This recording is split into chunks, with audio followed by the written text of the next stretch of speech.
from the 3rd of the 5th month of 1443, the holy hill of Jerusalem.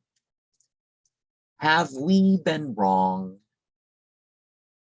And are we really in the 4th temple period? We certainly should consider real-world means of protecting the sacred from the temporal. Sacred commerce can be free of idolatry, as we make even that free of the secular, the general public. Has one idea of spirituality. The adherents know part of what is religiosity. The authoritarian and elitist